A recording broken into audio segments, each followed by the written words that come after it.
Da piedad, diría yo.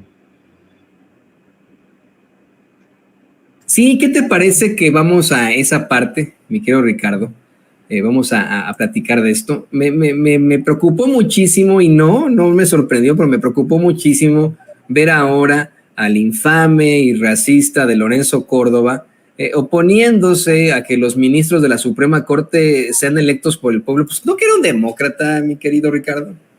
Eso dice, querido Toño, lo dice de dientes para afuera, pero no cabe duda de que Lorenzo Córdoba, Lencho, como le dicen algunos maliciosos, es un personaje fallido, porque pudo pasar a la historia como uno de los precursores de las instituciones democráticas en México, pero prefirió ser el instrumento golpista de personajes absolutamente execrables como José Woldenberg, como Enrique Krause y como Claudio X González. Y es que recuerde usted, el padre de Lorenzo Córdoba, como platicábamos, fue nada más ni nada menos que Arnaldo Córdoba, un historiador, un politólogo, un jurista, un escritor y un académico respetable, pero sobre todo un connotadísimo político de izquierda. Arnaldo, de hecho, y cabe recordarlo, fue uno de los fundadores de Morena, y de eso poco se habla, un movimiento al que perteneció hasta el último día de su existencia. Arnaldo Córdoba conocía perfectamente a Andrés Manuel López Obrador y no solo se conocieron, Toño. El actual presidente de México tomó clases con Arnaldo Córdoba en la Facultad de Ciencias Políticas de la UNAM, pero lamentablemente Lorenzo no heredó ninguno de los atributos intelectuales de su padre. No. Lejos de continuar y honrar aquella tradición de izquierda, Vianello ha mancillado todas y cada una de las enseñanzas que le dio su padre. Recordemos que siendo un joven, Arnaldo fue militante del histórico y combativo Partido Comunista Mexicano y tenía solo 18 años, pero a esa misma edad, Lorenzo, en cambio, decidió cargarle la maleta a José Woldenberg Karakovsky, un tipejo derechista, manipulador e hipócrita que usted lo recordará, llegado un momento, salió a decir con esa cara de chíngame mi dinero que habían robado el software del padrón electoral del IFE cuando en realidad lo habían vendido. ¡Qué vergüenza! ¡Qué oprobio! Sería que don Arnaldo viera en lo que se convirtió su hijo, en un espantajo, en un racista y en un clasista que desde la tribuna más alta se suponía en ese momento de la democracia en este país, se echaba a hablar por teléfono y hacía metáforas imbéciles del llanero solitario y toro para burlarse de un líder indígena, usted lo recordará. ¡Qué bochorno! ¿Qué vuelco en el corazón sentiría Arnaldo Córdoba, el autor, como te digo, de la ideología de la Revolución Mexicana, si hubiera podido ver en qué terminó su atolondrado hijo? En un palafrenero del neoliberalismo, en un mandadero de Gustavo de Hoyos y de Claudio X González.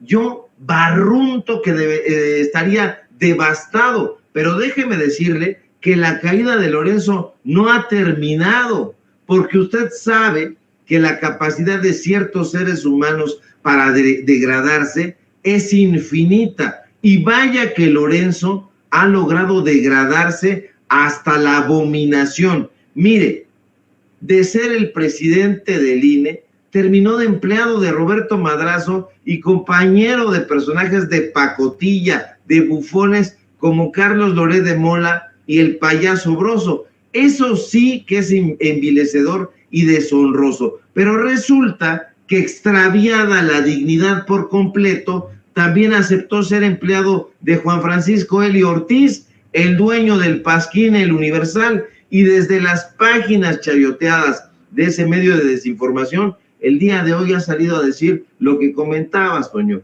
que los ministros de la Suprema Corte de Justicia de la Nación no deben ser electos por el pueblo.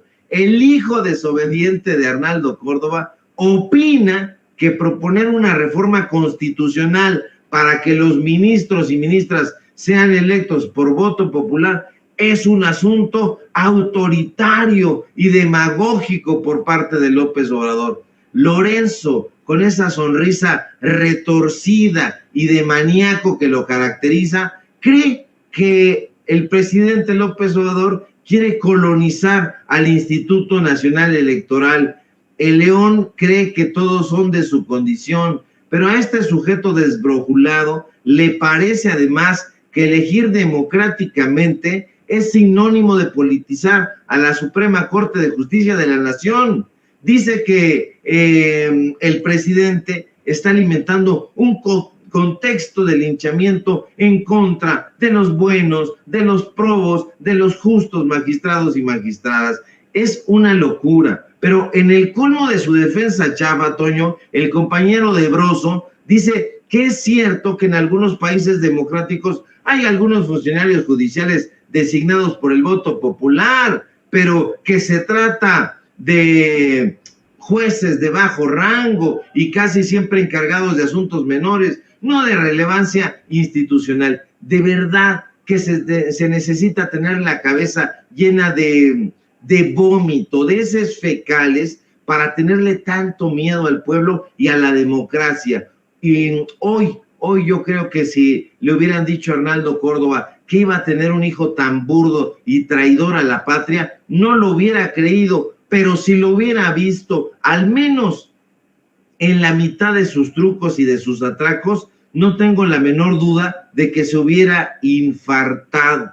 Entonces, este personaje, véanlo, haciendo ahí, como diría mi mamá, retorciendo poniendo la boca o la trompa chueca, ese es un racista, pero se está degradando más. Yo pensé, querido Toño, que Lorenzo Córdoba ya había caído hasta el fango, pero se las ha arreglado para encontrar algo más profundo, y ahí está navegando un personaje que ha ido menos, hasta convertirse en la chapucería que es hoy en día. Y bueno, pues ya lo veremos, o ya lo estamos viendo, de compañero de Broso, de Loret de Mola en Latinos, y por el otro lado en el Universal tampoco hay por dónde irle, porque ahí tiene de compañero a Leoncito Krause, a Guillermo Sheridan, a su ídolo José Goldenberg y a otros mafufos de ese pasquín. Pero le tiene miedo definitivamente a la democracia, habiendo, figúrese usted, siendo el presidente del Instituto Nacional Electoral, pero le tienen terror a la democracia y, por supuesto, al pueblo de México. Así es, esa es, vamos, la verdadera cara de un Lorenzo Córdoba que pues ya se apareció por la UNAM y que fue rechazado por muchos alumnos. Tú nos habías advertido en algún momento que los que lo apoyan, pues es la parte normal de la UNAM debido a la derechización de la Facultad de Derecho en la máxima casa de estudios, debido a la llegada de los itamitas al mismo, pero bueno, el rechazo absoluto al que se enfrenta en todas partes, que se enfrenta en esas conferencias, si se les puede llamar así, que da. Y en todo caso, querido Ricardo, creo que será quien represente a la derecha mexicana por mucho tiempo. De hecho,